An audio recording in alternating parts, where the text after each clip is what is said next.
পরম পূজ্য গুরুদেব পণ্ডিত শ্রী রাম শর্মা আচার্যের রচনা গৃহস্থাশ্রম সমাজের মূল আধার। গৃহস্থাশ্রম হলো সমাজকে সুনাগরিক উপহার দেওয়ার খনি।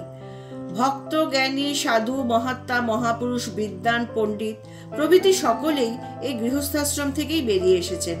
তাদের জন্ম থেকে শুরু করে শিক্ষা দীক্ষা, পালন পোষণ, জ্ঞান বৃদ্ধি সবই গৃহস্থাশ্রমের মধ্যে থেকেই হয়।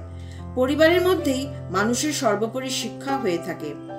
গৃহস্থাশ্রম সমাজের সংগঠন, মানবীয় মূল্যের স্থাপনা, সমাজনিষ্ঠা, ভৌতিক বিকাশের সাথে সাথে মানুষের আধ্যাত্মিক মানসিক বিকাশের ক্ষেত্র। গৃহস্থাশ্রমই সমাজের সুশৃঙ্খল স্বরূপের মূল আধার। গৃহস্থাশ্রমের সমালোচনা করে কোনো ব্যক্তি একথা বলে থাকেন যে ঘর গৃহস্থতে জড়ানো মানে মায়ার বাঁধনে আবদ্ধ হয়ে যাওয়া। তাদের দৃষ্টিতে ঘর গৃহস্থী হলো মায়ার ঝাঁপি, আর গৃহস্থী বিনা থাকা হলো স্বর্গের নিশানা। কিন্তু বিচার করে দেখা গেছে যে উপরোক্ত বক্তব্যের বিশেষ কিছু অর্থ নেই, কারণ মায়ার বন্ধন বাহ্যিক বস্তু কিংবা বাহ্যিক মানুষের মধ্যে নয়, থাকে নিজের মনোবৃত্তিতে।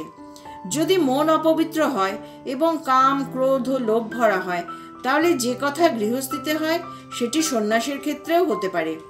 আমরা দেখেছি যে বাবাজি নামে পরিচিত অনেক মহারাজ ভিক্ষা করে অনেক অর্থ সংগ্রহ করে।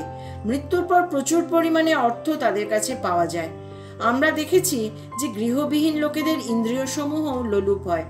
শব্দ, স্পর্শ, রূপ, রস, গন্ধতে তাদের লোলুপতা প্রকট করে এবং সে সমস্ত কিছুর প্রতি আকৃষ্ট হয়।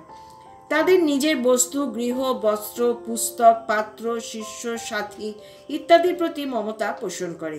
এই সমস্ত কিছুই অন্যরূপে গৃহস্থতে হয়ে থাকে।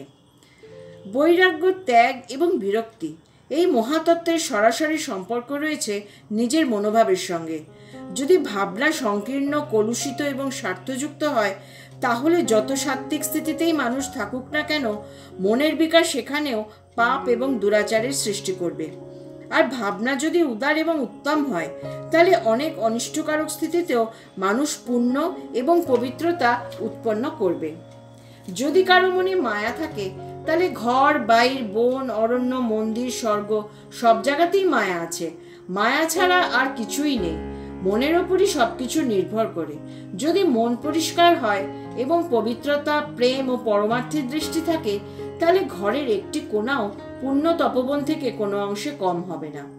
পালিয়ে যাওয়ার মধ্যে বীরত্ব নেই, বরং লড়াই করার মধ্যে আছে। যদি গৃহস্থাশ্রমে বেশি সমস্যা থাকে, তাহলে তাকে ভয় পেয়ে দূরে থাকা উচিত নয়। কাম, ক্রোধ, লোভ, মোহ ইত্যাদির প্রভাব কিরূপ হয় সেটি দেখা, এই সমস্ত কিছুর সঙ্গে পরিচিত হওয়া এবং এদের সাথে লড়াই করে জয়ী হওয়া, এই সমস্ত অভ্যাসের জন্য বর্ণাশ্রমের ধর্মের তত্ত্বদর্শী আচার্য গৃহস্থাশ্রমকে সর্বশ্রেষ্ঠ এবং সর্বোপরি আশ্রয় বলেছেন। সুতরাং প্রকৃত মানুষ হতে গেলে গৃহস্থ আশ্রম বা গার্হস্থ আশ্রমের মধ্য দিয়েই যেতে হবে। অখণ্ড জ্যোতি, 1 মার্চ 2024, পৃষ্ঠা 27। রচনাটি ভালো লেগে থাকলে লাইক, শেয়ার এবং সাবস্ক্রাইব করার অনুরোধ রইল।